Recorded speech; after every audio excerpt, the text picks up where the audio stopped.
So David Edel took me into his office. He let us troll around a little bit, and there's some stories and gems in here, but none too much cooler than Bryson DeChambeau's single-length irons that he used to win the USAM, right? And the USAM. So why don't you take us through, tell a couple stories about how it started, how you met Bryson, and how you came up with the clubs. Well, I've known Bryson since he was 11. He was the student of Mike Shy, who was one of my best friends, and his coach. And over the years, been making Bryson putters, and he wanted to move to a single shift golf swing, and then thought and felt that the single length concept would match that the best. And so he was working with some other brands, just grinding them up and adding lead tape to them, and vetted the process to know that he was on the right track, but still felt very uncomfortable with his equipment. And subsequently came to me when he moved to Dallas to go to SMU and said, "Hey Dave, can you make me," I made him some wedges prior to that, but "can you make me a single length set?" And I said, "Well, you know, it's kind of a different request." And you weren't doing single length at that time? No, not at all. Never thought of doing it. So he was committed to it, and I know when Bryson's committed to something, he sticks with it, and I was committed to him in the process. So I went to town, started making irons for him, and he loved them, and then ended up going to our cavity back model, which we machined from a blank, so it was very thick, and I was able to get the weights in the longer, because he wanted 280 grams initially in his 3-iron, and most 3-irons are around 238, somewhere around there, so you're looking at, almost 42 grams more weight in a 3-iron, which is, it doesn't sound like a lot, but it's a hell of a lot of weight to try to figure out how to put back into a golf club that normally it's not there. So we were able to do that, and then subsequently grind the lower profile. We were able to accomplish the bounce angles that he wanted, which were quite a bit steeper, probably in the 16 to 18, depending on what club he's at. We worked a lot on the shafts, trying to figure out what shaft would have been the right shaft, and we settled on this particular is the C-Taper Light X, which is around 115 grams, I think. Did you have his to, grips were, obviously this is an important part to his whole methodology, is his ability to have the Jumbo Max grips, which allow him to hold the club very vertical in his palm. That's why the grips are so big. But it also represents a counterbalance scenario too, where he's got this grip normally is 50 grams, 52 grams in a normal grip. So I mean, we're looking at 70 some grams difference in counterweight in the handle of the club. So you have to offset that with a little heavier head weight. Did you have to develop like a new machine or anything to make these irons special? No, not really. The bending process, when you bend them that upright, these are currently I think at 72 or right around 71. Changes the CG. You have to think about how you're going to move the CG farther out. You're also trying to bend it so that you have to torch it, and then I put them on a lathe and then turn the concentric to it so you don't get that rainbow in there. That's always a big deal for him, not to have the rainbow in it. And then be able to put enough bounce in it to where you're not robbing from the leading edge a lot. So those are some of the factors. But a set would take me 40 hours or so to make. 40 hours to make a set? Mm-hmm. How many different sets have you made for him? I mean, he's very fastidious about his weight, so every one had to be within half a gram in the head. The shafts were all weighted to be the same gram weight, and the grips were all weighted. So the overall weight, grip tape, all the epoxy, everything was tried to be put in the golf club. So the overall hanging weight of the golf club was the same. So he felt like he could make the same basic motion. So what is it about Bryson or his swing that makes single length irons work for him? Well, I think it works for everybody, but for Bryson, it's more of he's on a turning shoulder plane, which is in the golf machine. It's a zero shift motion, so having more upright lie angles, having the CG match that, made it simple for him mentally to execute the same swing over and over, which he worked very diligently at and did some pretty cool things with these. Yeah, he did. Yeah. Won a couple tournaments. Yeah, they're arguably one of the, most unique sets in the world, in the sense that this is the set that pretty much sparked the new single length movement. Right. So between Mike Shy and Bryson and myself, we were kind of the ones that took it more to the forefront of people's consciousness.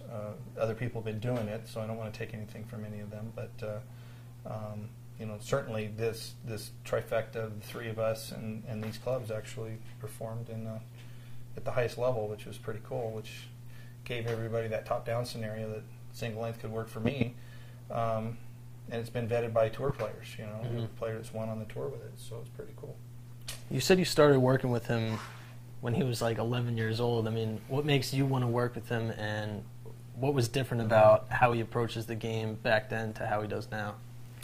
I don't really think he approaches the game that differently. I just think he's just evolved into what he filters in and lets in versus,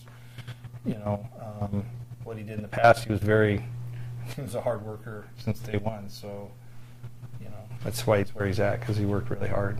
So, he's one of those unique mindsets.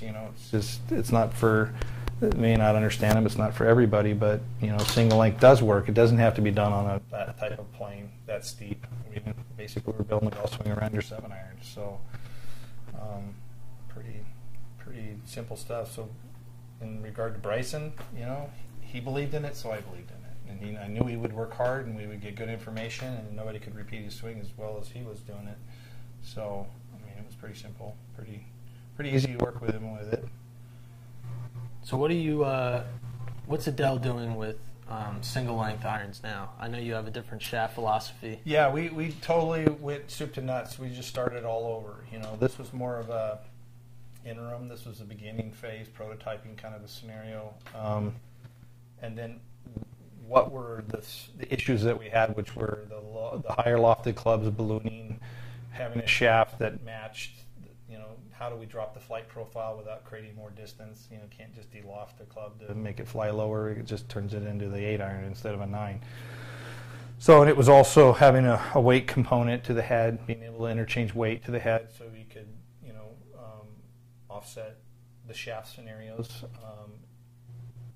Having a gram weight of shaft scenario, having 3 different gram weights, having different flight profiles within those gram weights, having flexes.